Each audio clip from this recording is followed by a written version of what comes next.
wabarakatuh. Terima kasih kepada teman-teman semua yang telah hadir pada sore kali ini. Di sini kami bertujuan untuk melakukan penyuluhan tentang diare. Sebelumnya, saya akan memperkenalkan diri. Nama saya Farel Ramadika dengan NPM 2350301197.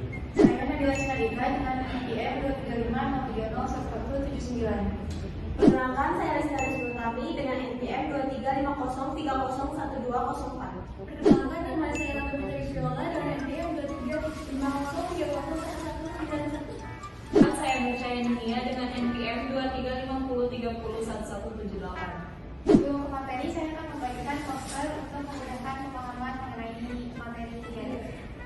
Baik teman-teman, di sini ada yang tahu nggak apa itu diare? Aku tahu. Coba. Jadi kalau diare itu BAB-nya cair, terus lebih dari 3 kali gitu. Iya benar ya yang dikatakan oleh teman kita.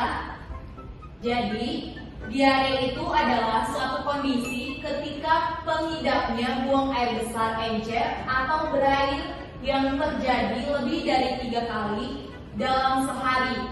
Diare merupakan salah satu masalah kesehatan yang umum di Indonesia, terutama pada bayi dan anak-anak. Diare biasanya berlangsung tidak lebih dari 14 hari atau yang disebut dengan diare akut. Namun, pada sebagian kasus, diare dapat berlanjut hingga lebih dari 14 hari atau yang disebut dengan diare kronis. Di sini apa sih penyebab diare itu? Yang pertama, diare dapat disebabkan oleh bakteri Escherichia coli atau E. coli. Bakteri ini dapat menginfeksi perut dan biasanya disebut dengan keracunan makanan.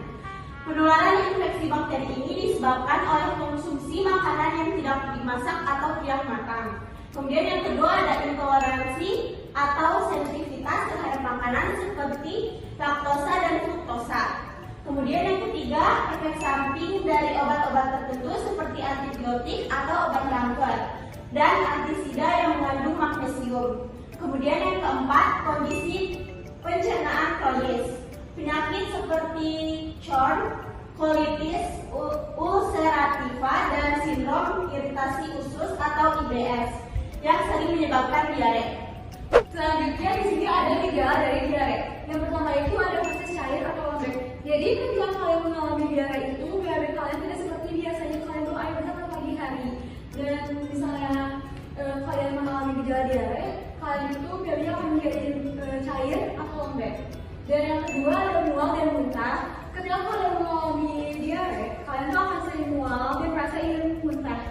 Yang ketiga ada tidak mampu dengan keinginan buang air besar.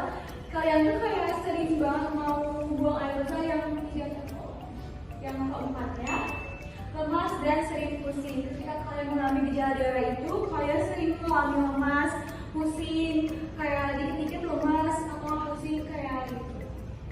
Selanjutnya, pengobatan diare itu bagaimana sih? Yang pertama ada hidrasi. Teman-teman kalau misalnya diare bisa minum banyak air, minum banyak cairan untuk menggantikan cairan yang hilang.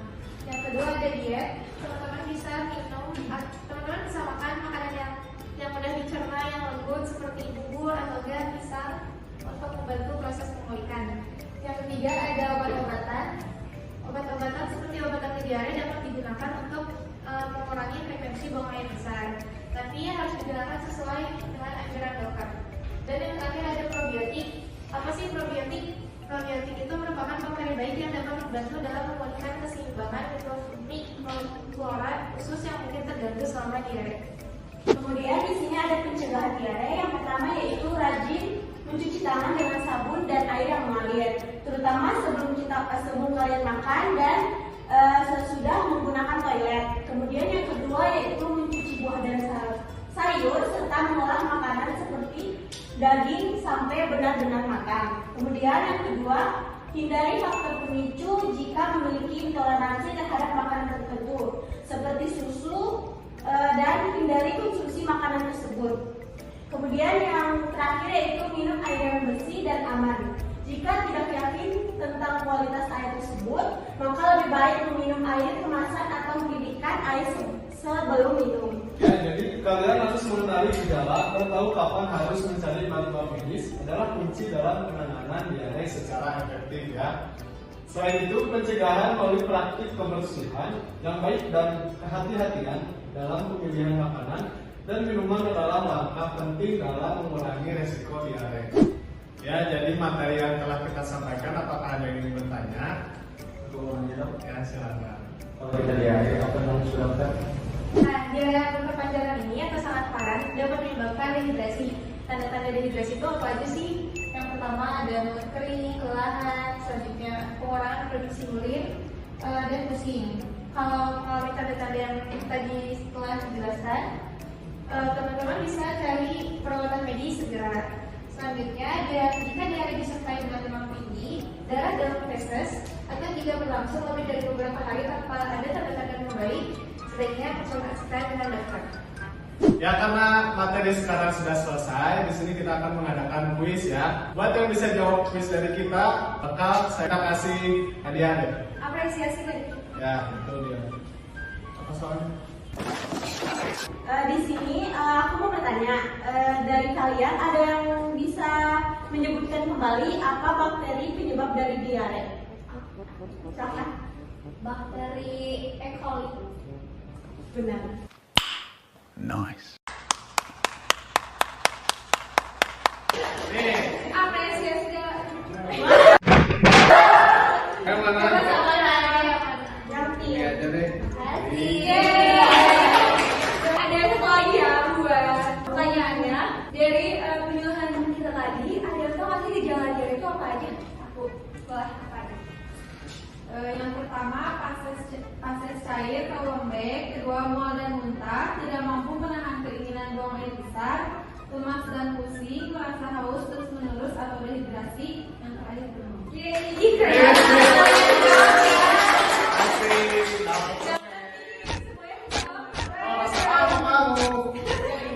Ini, ini aja. Di sini kan hadiahnya sisa satu nih ya, dan teman kita barusan udah jawab nih, jadi kita kasih deh ke teman kita. Mau?